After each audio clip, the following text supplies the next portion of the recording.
All right, this is throwing a plate. This is 3 pounds of clay.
I'm using a rolling pin, and it is a straight rolling pin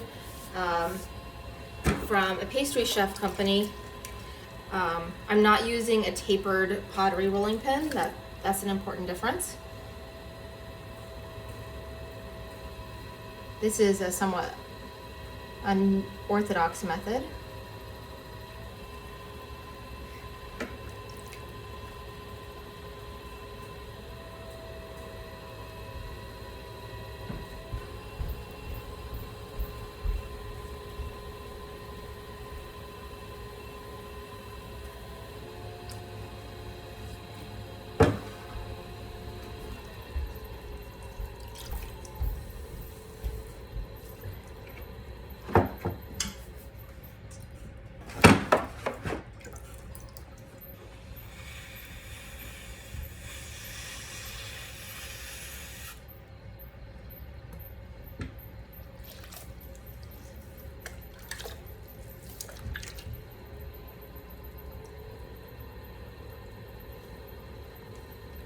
Opening up the middle.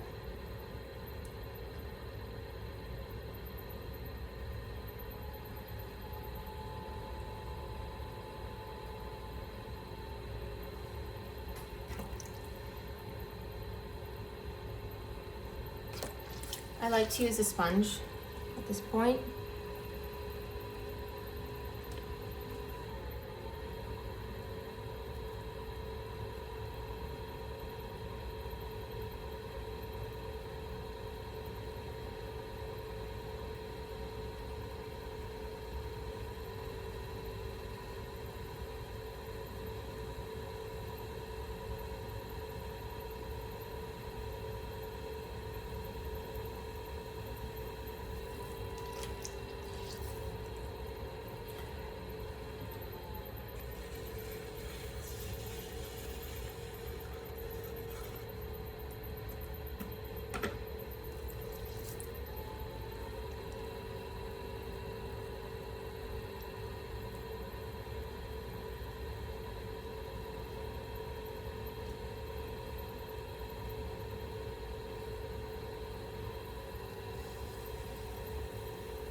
All right, so it's really important to compress the center, okay? And I'm going to use my silicone rib, and I'm going to use the pointier end. It's not one with a 90-degree angle. I'm going to use the pointier end into the wall.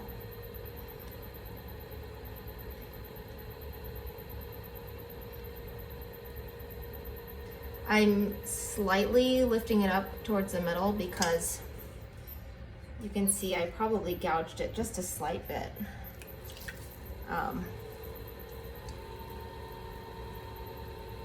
Which can happen with some of those ribs. And so sometimes I go back to my kind of favorite trusted tool, which is this guy. So really, really important to compress the bottom of the plate.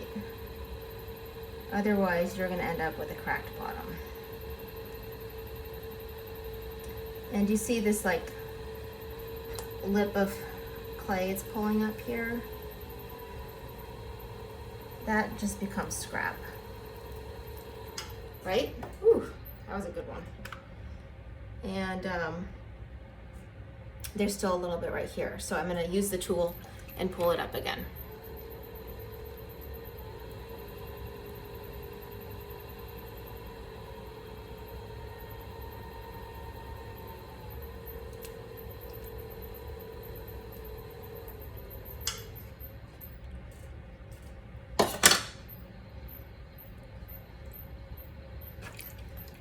All right.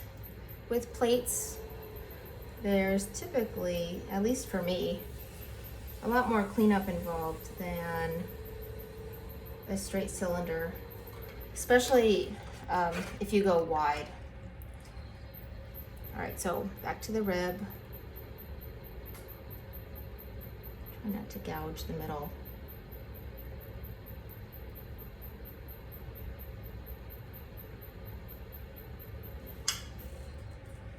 All right, you can see that I have a ton of clay through here, right?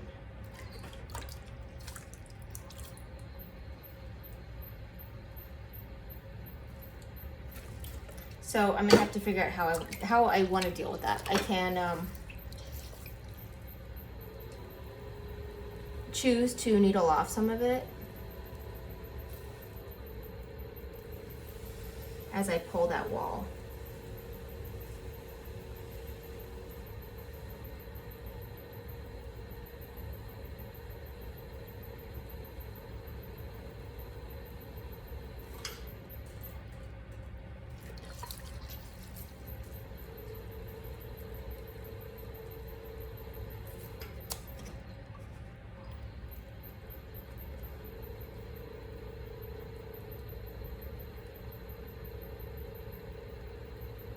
You can really see just how much clay I have right here. And so I'm going to make this decision right now. I'm going to pull a pretty high wall and make it more of a platter. If I wanted it to be like more of a dinner plate, I would probably take a little bit off, and I'll take a little bit off just to show you what that looks like.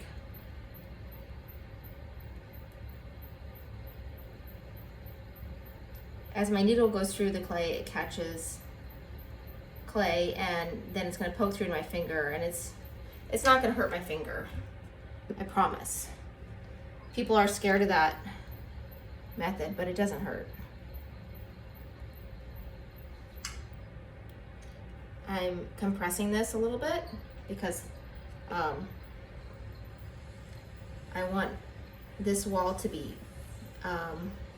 my preference is for this wall to be very thin. And so I want to make sure that even if it's thin, it's going to be really strong. Okay.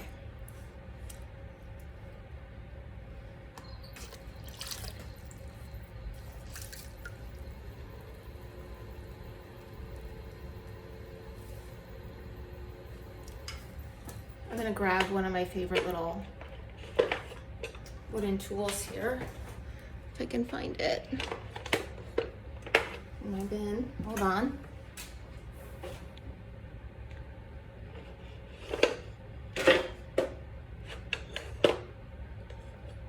Of course, it's at the very bottom. All right, so I really like these tools. They're made by Garrity. I'm pretty sure he's in St. Louis. And they're all made by hand with hardwoods. And they're really, really beautiful tools.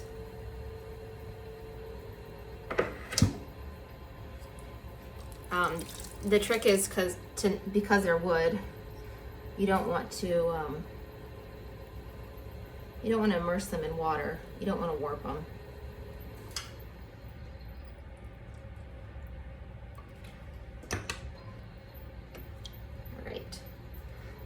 to this dude.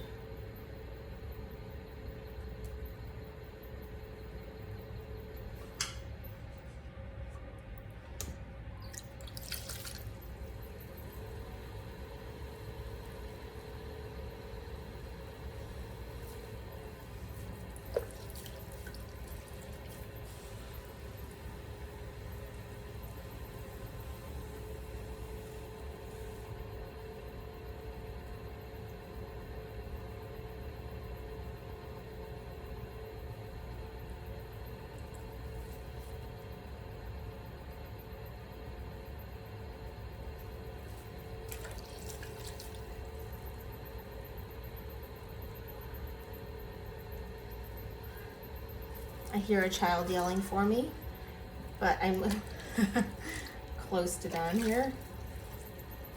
And lest this video get too long, I will spare you some of my cleanup tips that are really just involve, you know, compressing the lip carefully, using a chamois for the top lip instead of a synthetic sponge, just like a chamois you used when you were taking figure drawing. Make sure this wall is as thin and as high as I want it to be.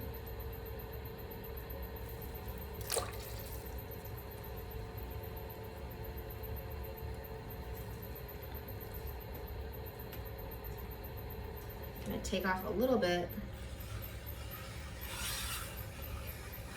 off this edge here.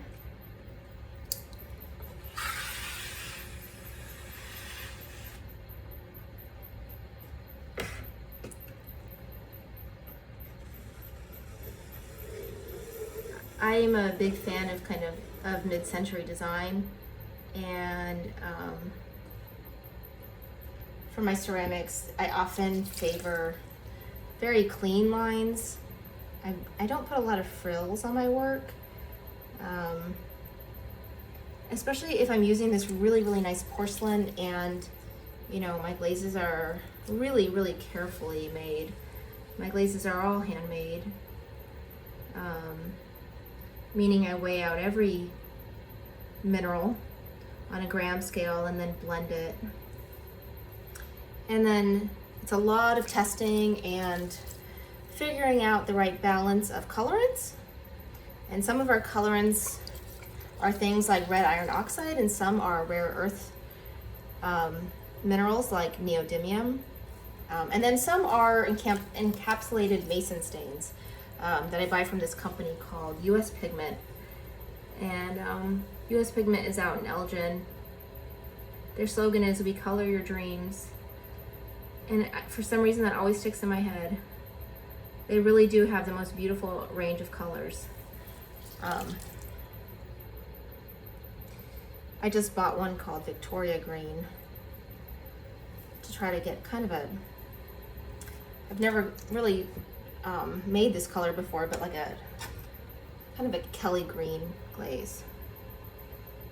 Okay, so compressing the bottom all the time.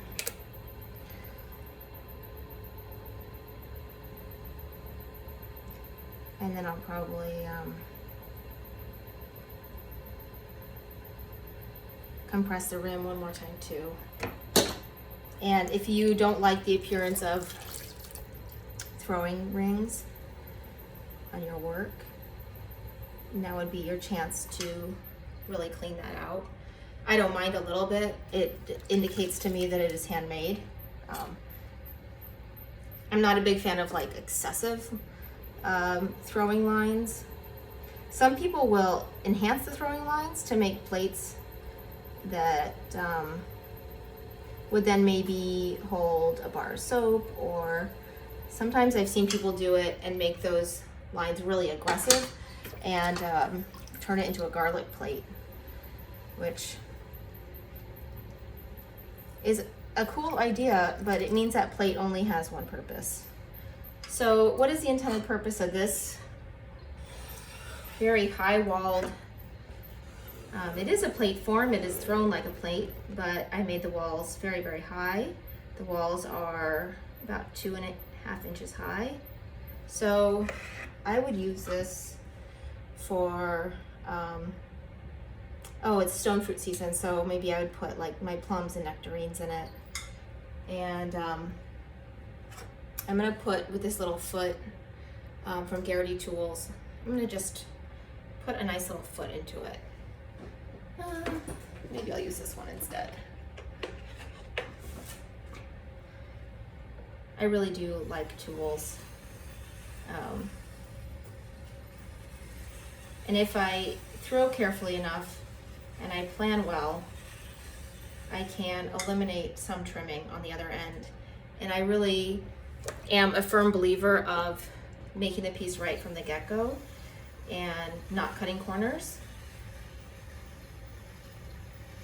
I think that really helps mitigate how much cleanup and work you have to do on the other end after it's dried to leather hard. So once it's dried to leather hard,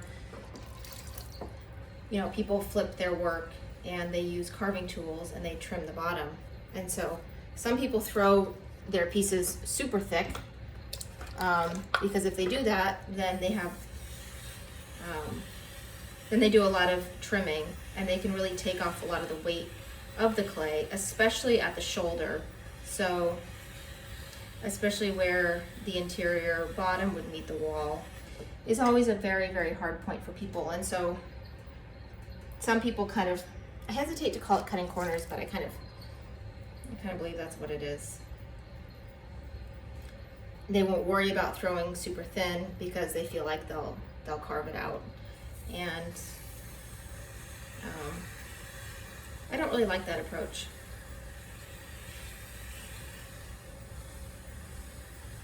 I like my students to learn how to throw correctly and as thin as possible from the get-go. Because then when they want to make more complex forms, they already have the skill set to do that. Or if they've learned on, let's say, earthenware or stoneware, you know, I've inherited students who've learned on different clay bodies, and they can throw a little chunkier on those. Then when we transition to a finer clay that has more graulig, like this porcelain, sometimes their learning curve is so steep as to be almost too frustrating, which is too bad, because at the end of the day, I feel like this should be fun.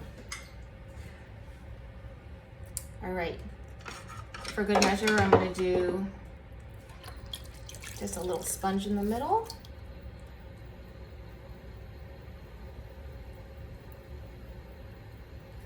And wow, I'm really happy with that. Okay, take a look.